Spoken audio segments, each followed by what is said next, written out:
Nah,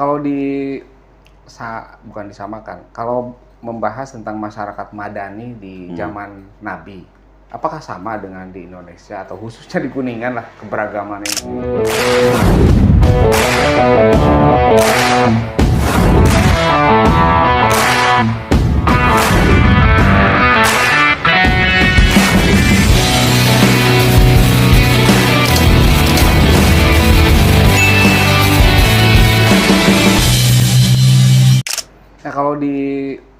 Nah, bukan disamakan, kalau membahas tentang masyarakat Madani di Hmm. zaman Nabi, apakah sama dengan di Indonesia atau khususnya di Kuningan lah keberagaman ini? Ya, ya ketika misalnya Nabi memutuskan untuk hijrah ke Madinah misalnya kan, itu kan bukan keputusan yang tiba-tiba atau yang sembrono gitu. Oh, itu kan langsung karena diperintahkan oleh Allah melalui wahyu gitu. Kamu pindah hijrah ke Madinah. Nggak seperti itu. Itu menafikan sisi kemanusiaan Nabi Muhammad gitu. Jadi seakan-akan Nabi itu ya robot gitu ya, yang kemudian di remote gitu, tidak memiliki kecerdasan politik, tidak memiliki kecerdasan sosial gitu, tidak memiliki kecerdasan intelektualnya juga gitu. Ya Nabi memang dipandu oleh wahyu, tapi kemudian ada ijtihad personal dan pemikiran-pemikiran rasional yang kemudian diuji cobakan gitu ya. Karena ketika saya membayangkan ketika misalnya Nabi mendapatkan wahyu di Gua Hiro, ketika dia menyepi di Gua Hiro, itu nggak semata-mata semedi misalnya kan gitu, kemudian diem bersila atau apa gitu. Saya melihat bahwa Nabi itu sedang membangun visinya gitu ya, membangun visinya. Kalau ke sana ke Gua Hiro, akhirnya misalnya kan pernah umroh gitu ya kan, terus ke Gua Hiro gitu kan. Nah, itu kan posisinya di atas tuh Bang Eden. Iya, di atas. Iya. Dari situ tuh ke segala arah itu nggak ada halangan. Oh, Ke barat, timur, utara, selatan itu nggak ada halangan. Kalau zaman sekarang mah kayak satelit akhirnya kan ya. Jadi Nabi itu melihat, oh itu negara Syam gitu kan, itu negara apa gitu, negara itu misalnya daerah mana gitu. Dan di situ kemudian Nabi merumuskan visinya, what should I do misalnya 5 tahun ke depan gitu ya. Oh saya harus buka biro di Jakarta misalnya kan gitu. Ini melihat perkembangan artificial intelligence, teknologi informasi dan seterusnya, ini 5 tahun ke depan saya tidak lagi membutuhkan orang-orang macam teman-teman Kang Deden yang tidak punya kapasitas teknologi yang bagus misalnya kan. Oh ini nanti Jakarta ini akan seperti ini. Oh ini nanti Bandung akan seperti ini misalnya kan. Ada gambaran gitu ya. Bukan berhayal atau bukan meramal, tapi itu kan prediksi kan. Membangun visi tadi ya. Membangun visi. Nah, roadmap. Makanya kemudian dari situ kemudian merumuskan langkah-langkah. Ini 10 tahun ke depan ini saya harus sudah seperti ini. Maka kemudian diturunkan jadi 5 tahun repelita misalnya kan, kemudian jadi per tahunnya apa, sasaran per tahun apa gitu. Akhirnya kan kemudian Nabi mencoba, langkah pertama kemudian membangun aliansi di tengah keluarganya misalkan gitu. Kemudian kan melebar.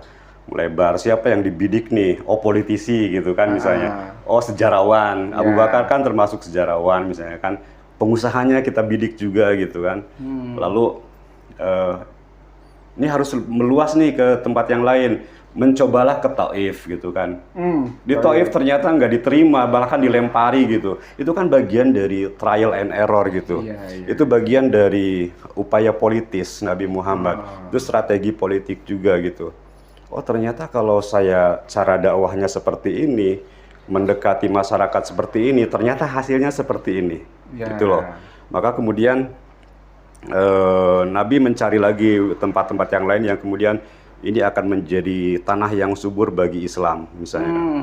Lalu kemudian adalah visi mungkin ada juga apa dukungan wahyu, oh Madinah gitu kan, Madinah. Dan Madinah juga kan nggak langsung seperti itu. Ya. Ada konflik dulu Ansor sama Muhajirin itu ya. Ada orang-orang Madinah yang datang ke Mekah kan. Ada orang Madinah yang datang ke Mekah. Lalu mereka berhaji lah di Mekah gitu ya. Setiap tahun itu ada musim haji gitu. Lalu Nabi itu mendekati gitu, pendekatan personal. Di Madinah seperti ini, gini-gini. Oh Tuhan, ibadahnya seperti ini, kondisi sosialnya seperti ini. Lalu menawarkan gagasan politiknya, gagasan tauhidnya, gagasan tentang kesetaraan manusianya, ditawarkan kepada orang-orang Madinah yang datang ke Mekah. Dan itu 2 atau 3 tahun gitu ya. Lalu mereka tertarik, oke deh, saya ikut gitu kan. Ya saya jadi tim ses deh gitu. Saya jadi tim ses gitu. Ini visinya sama nih sama gue gitu kan. 01 nih. 01 nih atau 02 nih, kan gitu. Itu mah ya. Oke. Udah gitu kan mereka balik lagi ke Madinah lalu menyebarkan visi Nabi gitu. Gagasan Nabi disebarkan di Madinah. Kelompok kedua datang lagi, kemudian dibaiat lagi sama Nabi kan, dibaiat kan. Lalu ya mungkin kalau sekarang mungkin dilantik sebagai bagian dari partai politik misalnya gitu kan. Oke, datang lagi ke Madinah dan menyebarkan lagi. Nah, udah mulai dikenal, wah Muhammad itu kan, jadi sudah mulai terbangun imaji tentang Nabi Muhammad itu di Madinah gitu, personal brandingnya seperti ini. Jadi mereka kan merindukan gitu, wah Pak, kapan nih saya ketemu nih gitu. Nah, sebelum ke sana, Nabi sebelum kemudian memutuskan untuk hijrah, ya terlepas dari kemudian ada trigger misalnya dikepung sama kafir Quraisy misalnya kan. Tapi Nabi memang sudah merencanakan untuk ke sana gitu. Momentumnya itu. Tapi sebelum ke sana, Nabi mengutus Mus'ab bin Umair.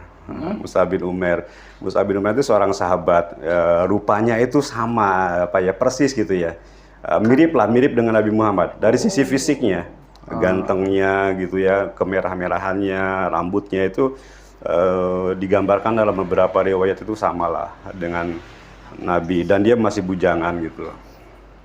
Terus dikirimlah ke sana, kemudian ya dianggap sebagai santri yang paling pinter lah gitu ya, sahabat yang paling pinter, muda, energik gitu kan. Ini kan masalah pemilihan kader ya, kaderisasi itu kan harus seperti itu kan. Udah kamu ke sana, ya mempertegas visi saya gitu. Sebelumnya udah disebarkan oleh para utusan orang Madinah itu, lalu dipertegas lagi oleh Mus'ab bin Umair. Sehingga kemudian dia mendapatkan julukannya itu adalah Rasul, utusan. Jadi sahabat Mus'ab bin Umair ini adalah Rasulillah. Utusannya Rasulullah. Rasul. Nah, gitu.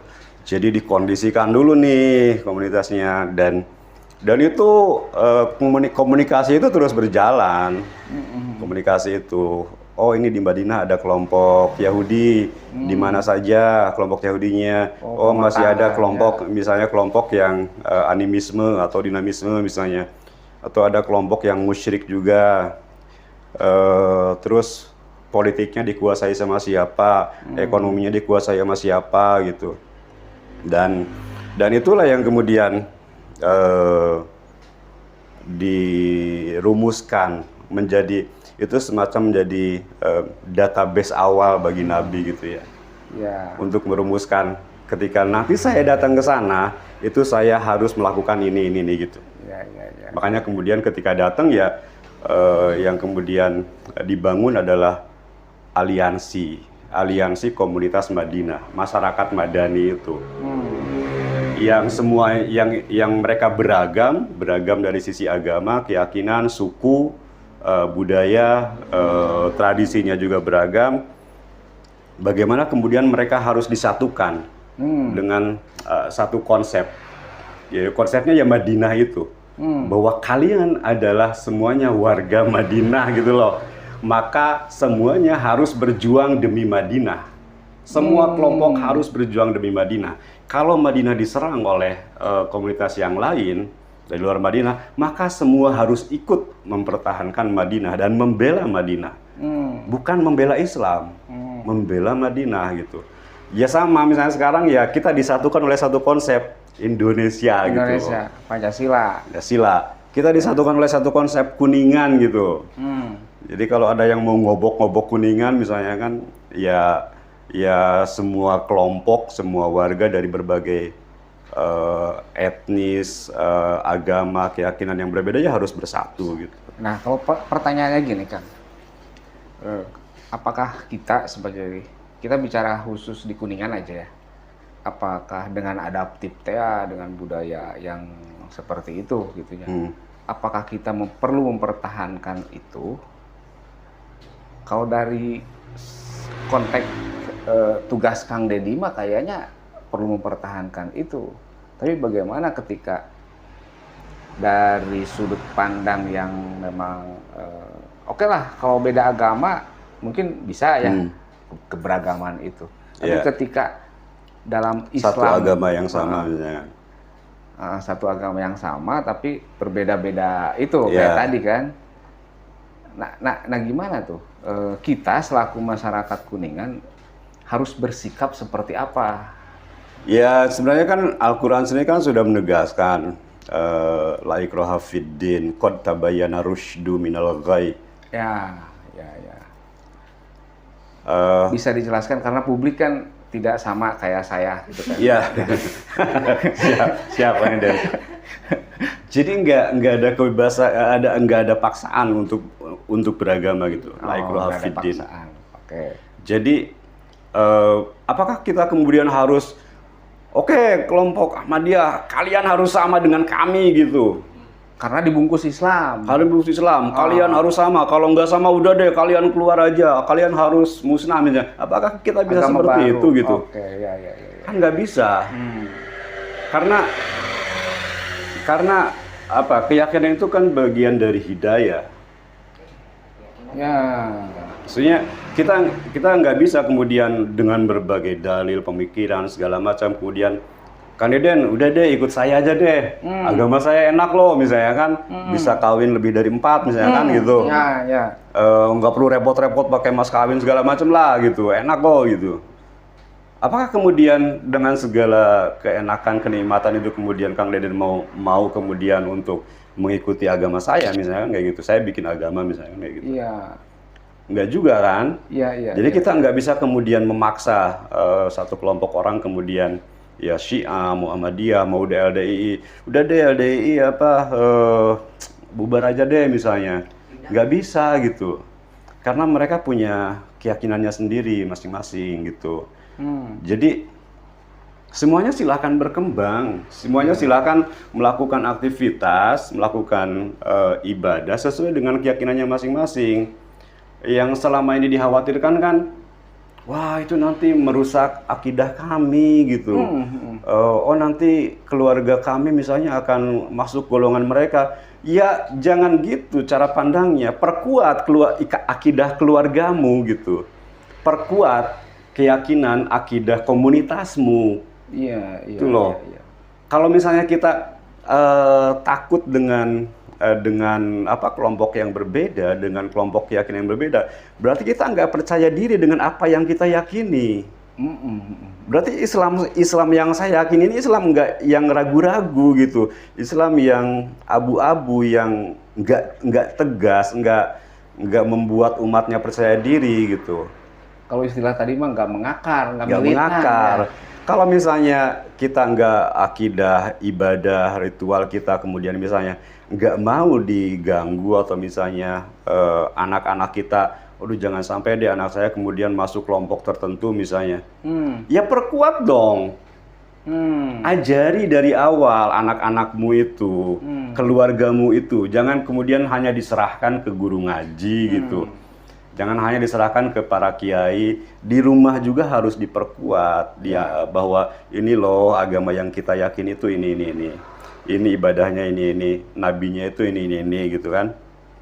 Diperkuat Sehingga ya kita nggak ada lagi kekhawatiran, oh misalnya kan dulu kan ketika kasus Batu Satangtung, oh nanti akan merusak akidah umat Islam nih, misalnya kan ini ada tradisi apa budaya yang berbeda, nanti mereka akan mengikuti. Ya diperkuat ya akidah generasi muda kita gitu, agar kemudian jangan sampai terpengaruhi oleh kelompok yang berbeda gitu. Ya masing-masing beribadah memperkuat dirinya masing-masing gitu. Berarti kalau gitu, kalau boleh saya simpulkan, berarti sikap toleran atau sikap keberagaman gitu, berarti ngantap, membiarkan ya. Nah, nafsi-nafsi. Terus ya, fungsi dakwah gimana dong? Karena dakwah di dalamnya itu kan menyeru. Ya, kita menyampaikan dalam relasi, misalnya kan dulu tahun 33 itu ya, tahun 33 itu di awal-awal perkembangan Ahmadiyah itu pernah ada debat terbuka itu di Jalan Kenari. Di Jalan Kenari di Jakarta Pusat kalau nggak salah ya. Itu dihadiri oleh sekitar 2.000 orang kalau nggak salah ya, 1.900-an orang gitu ya. Itu debat terbuka, dan nggak ada kemudian ada yang menyerang kemudian misalnya sampai timbul bentrokan fisik misalnya antara kelompok Ahmadiyah dengan kelompok Muslim yang lainnya gitu. Saya sebagai misalnya di rumah misalnya kan ada majelis pengajian misalnya kan. Saya tetap menyampaikan keyakinan agama sesuai dengan yang saya yakini gitu. Kita tetap syiar, kita tetap berdakwah, ini mengajarkan tentang fikih, mengajarkan tentang tauhid, mengajarkan tentang thoriqoh misalnya kan, kita mengajarkan itu gitu. Ya misalnya ketika berelasi ya kita juga membangun relasi yang baik dengan kelompok-kelompok yang lain gitu. Ya. Tapi jadi, tidak ada paksaan. Tidak ada paksaan gitu. Lakum dinukum waliyadin. Ya.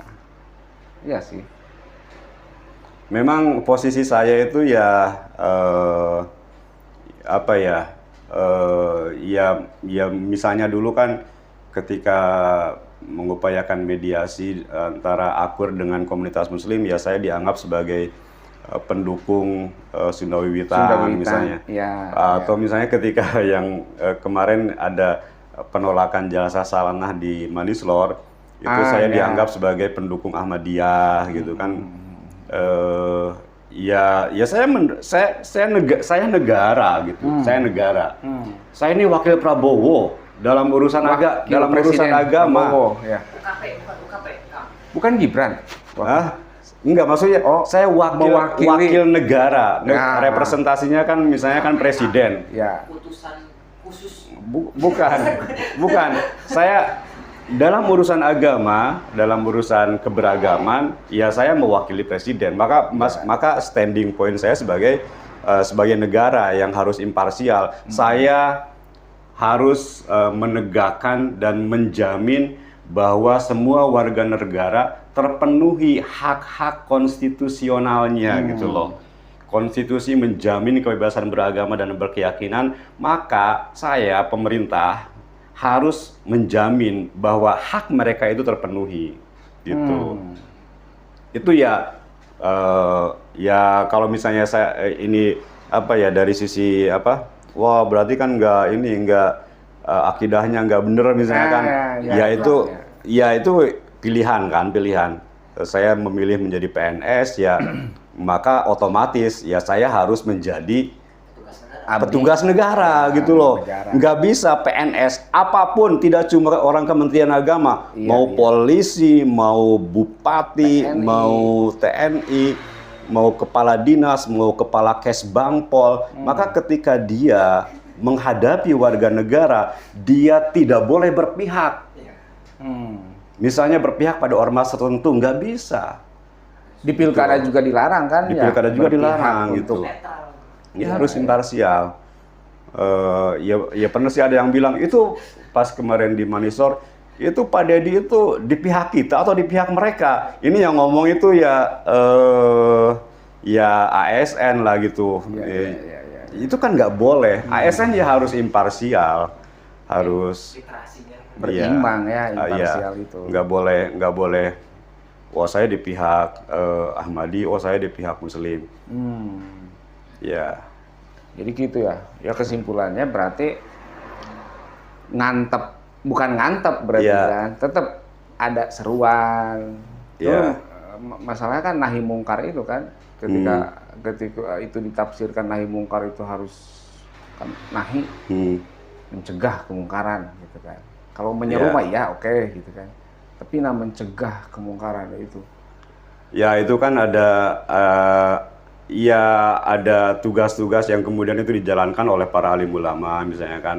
Saya sebagai negara nggak kemudian, "Weh, kamu Bahai," misalnya kan, itu salah itu, ajaran yang salah. Oh, kamu Ahmadi itu ajaran yang salah. Nggak bisa, saya sebagai negara nggak bisa seperti itu. Sebagai negara bahkan saya tidak boleh menyatakan bahwa satu kelompok atau seseorang, satu ucapan atau satu tindakan seseorang atau sekelompok orang itu menyimpang atau menodai agama. Saya nggak bisa menyatakan. Kalau negara ya. Gitu. Ya sama fungsinya kayak wartawan juga kayak gitu kan, media ya. Makanya saya pernah menjadi dipanggil sebagai, ya diminta menjadi saksi ahli beberapa kasus penodaan agama. Ya jawaban saya ya seperti itu. Ya kasus misalnya dulu Az-Zaitun, pernah juga ada kasus misalnya Az-Zaitun Indramayu.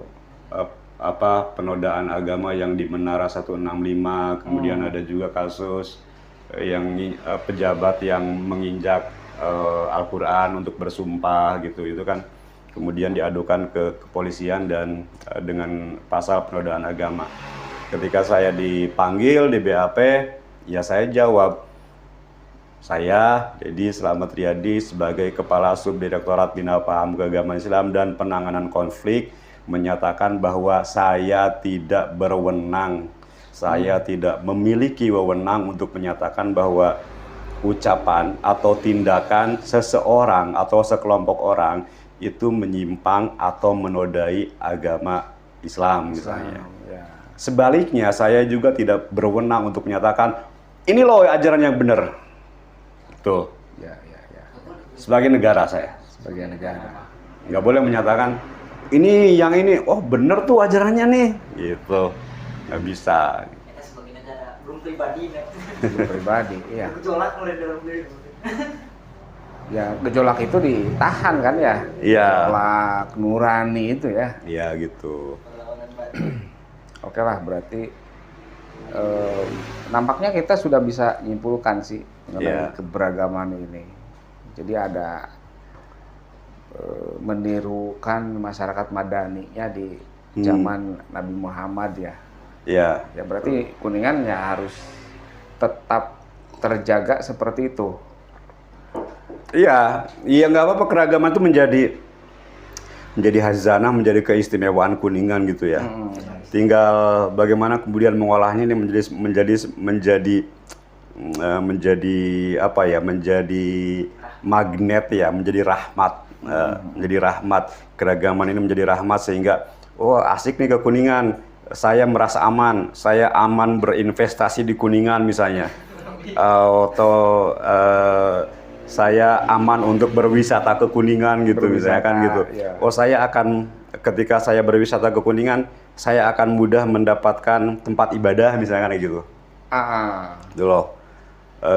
Bebas bencana longsor misalnya. Bebas bencana longsor misalnya kan gitu. Ya apalagi sih yang kekayaan dan keistimewaan Kuningan itu kan keragamannya, sama Ciremainya gitu loh. Ya itu yang kemudian harus dijaga ya, Ciremai harus dijaga, keragaman juga harus dijaga gitu. Bahkan Kohe juga bisa magnet kan? Oh iya bisa magnet. Magnet wisata. Jadi ngerembet ke mana-mana kan? Kenapa nggak tidak? Bertanya. Berbicara terkait wisatanya fenomena agama kan. Kesini-kesininya kan lahir nih, adanya makam jadi wisata religi gitu kan. Itu gimana itu? Ya, Jadi makam kan sejak kapan sih makam jadi wisata religi, kemudian dibangun pondasi megah dan apakah itu musyrik atau memang itu keberagaman lagi gitu kan? ya itu ketika ziarah menjadi komoditas ya akhirnya kan kemudian itu menjadi industri gitu kan.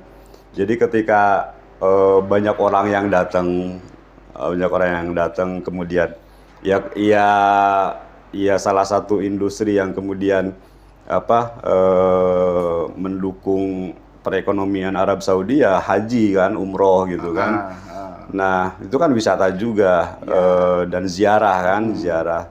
Ya kalau kalau kita ada makam kemudian ada banyak orang yang datang, oh ternyata dari sisi ekonomi menguntungkan gitu kan. Oh, menguntungkan banget nih, banyak orang yang datang, kemudian ada warung-warung segala macam gitu kan. Perekonomian hidup di tempat itu kan menguntungkan. Makanya kemudian ya ada beberapa orang yang dengan sengaja meng-create gitu ya. Oh, ini makam ini nih luar biasa gitu kan. Ini tokoh yang luar biasa. Ini yang pertama kali mengembangkan kuninganisme di Kuningan misalnya kan kayak gitu. Malap barokah. Hanya kan banyak orang yang datang. Ya mungkin iya bagi orang yang berziarah kemudian dengan tulus karena saya ingin berziarah kemudian belajar dari pengalaman tokoh tersebut, bagaimana dia berjuang misalnya kan, ya nggak apa-apa, nggak masalah. Tapi yang bermasalah itu ketika dia datang kemudian untuk ya meminta-minta ke orang yang sudah mati gitu kan, itu yang nggak boleh kan kayak gitu. Kalau misalnya di Kuningan ternyata ada makam yang ini berpotensi untuk dikembangkan sebagai wisata, ya nggak masalah juga gitu loh. Tapi kalau misalkan kaligatnya ada kiai atau ustadz, ini rambut nabi atau ini kuku nabi, gimana tuh? Ya tuh viral di TV. Ya Indonesia itu kan menarik ya karena bangsanya itu dikenal sebagai, ya dalam beberapa penelitian itu dianggap sebagai bangsa yang paling religius gitu ya, paling religius, dan hal-hal yang bersifat spiritual itu tetap menjadi daya tarik dan menjadi perhatian masyarakatnya. Ketika mau menikah, ketika mau berdagang itu, atau ketika memutuskan sesuatu itu ya tetap mempertimbangkan sisi spiritualitas gitu ya. Ini apakah Allah meridhoi, misalnya apakah saya berangkat sekarang itu misalnya apakah akan mendapatkan keberkahan dari Allah atau enggak gitu. Itu kan menjadi pertimbangan utama masyarakat. Ya banyak juga kan misalnya kan politisi, oh saya istikharah dulu gitu kan. Itu karena untuk menunjukkan citra di tengah masyarakat bahwa saya itu ya religius gitu kan kayak gitu. Ini yang kemudian menjadi ciri khas bangsa Indonesia. Ya kita tidak tahu kedepannya akan seperti apa, bagaimana ketika religiositas itu berpadu dengan perkembangan teknologi informasi yang sangat semakin maju sekarang, pesat gitu ya. Ya kita bisa buat video dengan dengan karakter yang itu nggak pernah ada sebelumnya gitu kan. Pakai AI kita bisa bikin video rekaan segala macam, konspirasi, bikin film macam-macam. Ya kita nggak tahu kedepannya akan seperti apa. Mudah-mudahan ya tetap saja, mudah-mudahan bangsa Indonesia juga warga Kuningan tetap tinggi religiositasnya, tetap taat beribadah, tapi jangan sampai taat beribadah tapi kesalehan sosialnya itu nggak ada gitu. Kesalehan sosial itu ya jangan sampai saya misalnya sudah haji kemudian tahun depan saya haji lagi deh karena saya bisa gitu, karena saya bisa daftar sebagai petugas atau apa gitu, sementara tugas-tugas utama sebagai abdi negara kemudian diabaikan misalnya.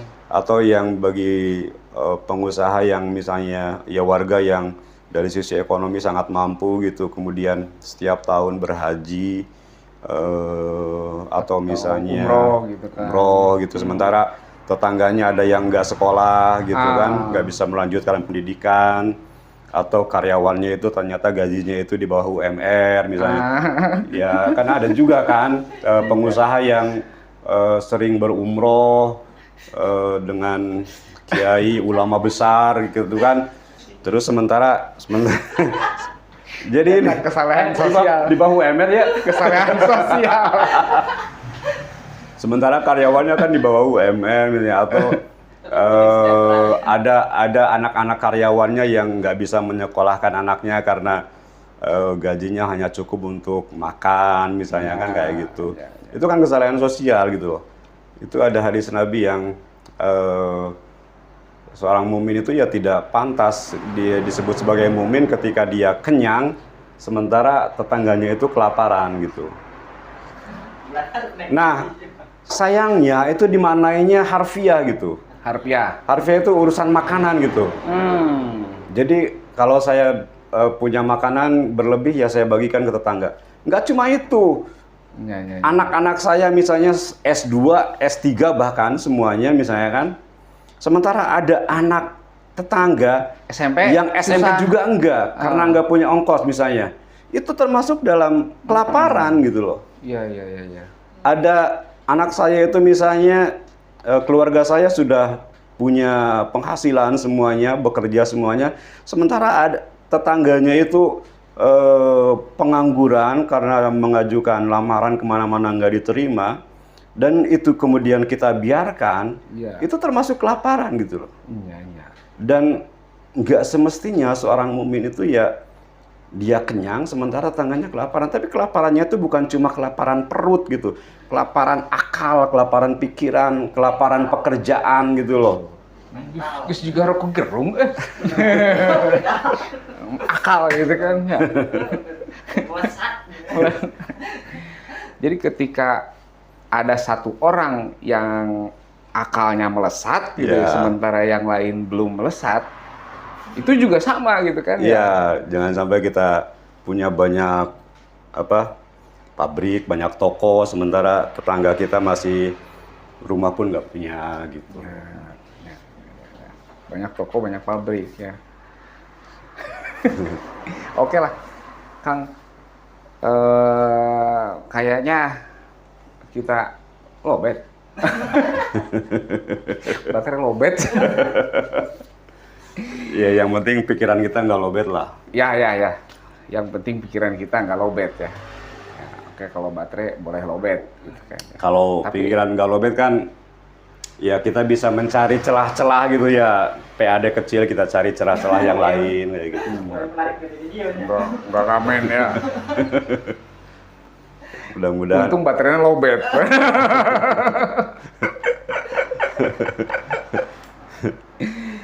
Ya tapi alhamdulillah sih kalau tadi simak substansinya udah kenal lah mengenai keberagaman ini, dan alhamdulillah juga nih Kang Deddy yang di Jakarta besok juga mau kembali ke Jakarta menyempatkan podcast kita sama kita sehingga kita dapat wawasan baru. Ya, Kuningan pemirsa Kuningan Mas juga. Ya, saya tuh nggak bisa meninggalkan Kuningan Mas itu. Karena ketika pertama kali saya ke Kuningan, waktu itu ada pemilihan bupati Pak Aang Hamid Suganda dengan calon wakil bupatinya itu kan Pak Aan Suharso gitu ya. Terus ada lawannya juga yang lain itu kan saya sama Kang Deden yang kemudian ngadain debat kandidat, debat yang ilegal itu. Yang akhirnya dibubarin sama Panwas. Jadi saya kemudian mengenal Kuningan, mengenal kelompok-kelompok politik di Kuningan itu kan bersama tokoh Kuningan Mas yang luar biasa ini gitu. Belum ada Kuningan Mas waktu itu. Itu belum ada ya. Ya belum lah, jauh itu belum ada media online itu. Cetak dulu ya. Cetak dulu itu. Masih berkibar dunia media cetak. Sampai dibubarkan ya dulu ya. Iya. Kita lagi enak-enak ya. Dibubarkan. Tapi itu terkenang sih. Terutama Kang Deddy. Oke lah. Kang Dedi, hatur nuhun ya, Kang Dedi. Misami ya, misami. Ngobrol-ngobrol gitu, insya Allah bukan sesuatu yang memantik konflik ya. Nah, Ya. obrolan kita kan ya. Dan mudah-mudahan disikapi dengan Memantik inovasi lah. memantik Memantik inovasi. Siap. Gitu. Oke. Dan pemirsa, terima kasih nih atensinya atas podcast yang kita gelar malam ini. Kita nanti kembali di podcast berikutnya. Terima kasih atensinya. Wassalamualaikum warahmatullahi wabarakatuh. Waalaikumsalam warahmatullahi wabarakatuh. Nuhun Kang. Siap.